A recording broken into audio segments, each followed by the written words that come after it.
10-январда болуп өткөн президенттик шайлоодо талапкерлердин намаз окуганы же диний ишеними шайлоочуга кандай таасир берди деген суроого бул Мыктыбек Арыстанбек жалпысынан Кыргызстан боюнча 1,74% упай алып 4-орунга чыгыптыр да. Буну салыштырыш үчүн Иман Нурунун баягы динамикада көрүшүбүз керек да. Мурунку шайлоолордо мындай диний фактор көп рол ойногондуктан алар менен салыштыруу анча окшошпой калат да. Ошондуктан жакынкы өтүп өтүлгөн болуп өткөн 4-октябрдагы парламенттик шайлоо менен салыштырсак болот да. Ошондо Иман Нуру Нуржигит Кадырбеков жетектеген 3,37% алыптыр да. Анан азыркы кезде ошо эки динамиканы салыштырганда кызыктуудай бир парадокстор чыгып атат да. Жалпысынан алганда парламенттик шайлоодо Нуржигит Кадырбековго ал деле баягы лидерлик партия болгондуктан жаңы түзүлгөн көбүрөөк добуш берилип атат да. Ошол кезде дагы ал кишинин диндарлыгына көңүл бурулган да көбүнчө. Себеп дегенде мына бул жерде регионалдык фактор рол ойногон эмес да. Түштүктө алсак эң көп добушту Баткен облусунан алган 2,96% алган да. Бирок түндүктө эң көп пайызды Нарындан алган да. 6,58% алган. Ошондуктан бул жерде диний фактор рол ойногон, регионалдык фактор ойногон эмес да. Жалпысынан түштүктөн Нуржигит Кадырбеков 2,33% алган. Түндүктө болсо 5,5% алган да, 5% алган. Ошондуктан ошол парламенттик шайлоодо накта диний фактор чоң рол ойногон да. Бул жерде Мыктыбек Арыстанбекти карасак, тескерисинче регионалдык фактор көбүрөөк рол ойноп атат да. Бул жерде балким Садыр Жапаровдун феномени ал дагы баягы диндарларды кандайдыр бир деңгээлде тарткандыктан түштүктө мисалы эң көп добушту Ош шаарында алган 4,93% алган Мыктыбек Арыстанбек. Анан эң азды болсо Баткен облусунан алган 1,1% алган да. Түндүктөн болсо көп алган эмес. Эң көптү Талас облусунда 1,16% алган, эң азы Ысык Көл облусунда 0,39% алган да. Демек бул жерде регионалдык фактор ойногон да Мыктыбек Арыстанбектикиндечи.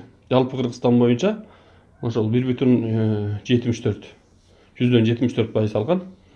Бишкекти өзүнчө баягы баардык региондон бар адамдар катышканын алсак, ошондо Бишкекте Мыктыбек Арыстанбек 0,92% алып атат.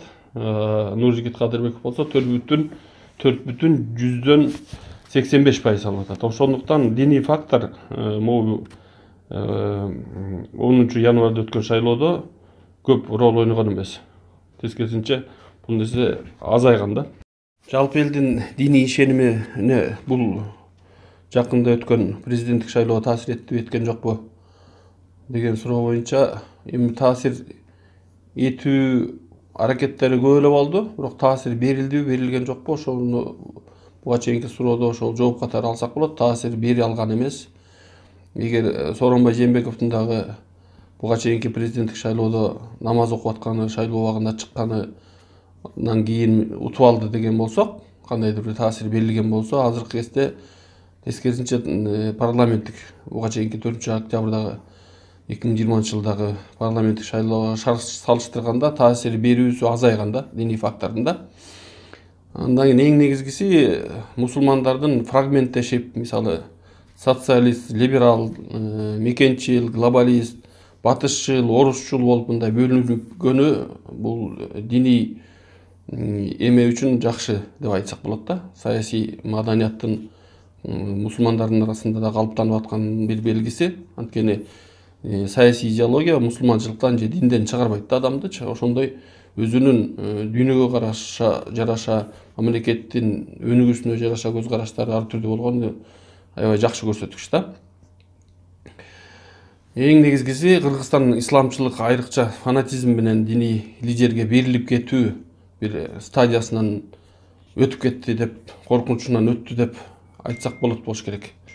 Бирок толугу менен өтүп кеттиби, аны жакынкы конституция боюнча референдумдагы парламенттик шайлоолордагы көрсөтөт да, ошолордун динамикасы менен салыштырып дагы тагыраак жооп берсек болот да. Саясий шайлоолордо биринчи жолу диний күндөм 2020-жылы 4-октябрда активдүү колдонулду. Ал кезде Иман Нуру партиясынын жетекчиси Нурбек Кадырбеков муну ачык айкын колдонуп чыкты. Бирок сиздер айткандай шарият мыйзамдарын киргизебиз деп ачык айкын эң биринчи кезекте Мыктыбек Арстанбек ушул президенттик шайлоолордо айтты да.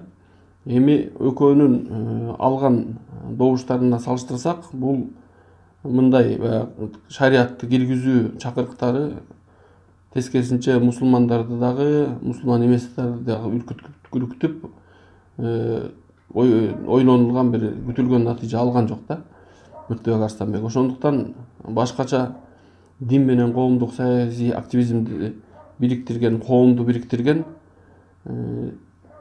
ураандар болобу, чакырыктар болобу, кандайдыр бир программалар керек экени түшүнүктүү болуп калды да. Эң негизгиси бул жерде карасак, кайсыл тайпа көңүлгө алыныш керек дегенде, азыркы президенттик шайлоодо 40% шайлоочу гана катышкандыктан, жок дегенде 40% баардык мүмкүнчүлүгү болуп туруп, ошол шайлоого катышкан жок да. Демек, бул жерде көбүнчө жаштар катышкан жок. Ошон үчүн жаштарга диндар болобу, диндар эмес болобу, азыркы кезде жаштардын көбү изденүүдө да. Ошолорго керектүү, аларды ким болсо да бириктирген, динге тиешеси барбы жокпу бириктирген кандайдыр бир жакшы коомду бириктирген риторика керек да. Ошол эле Мыктыбек Арстанбек эмки шайлоодо.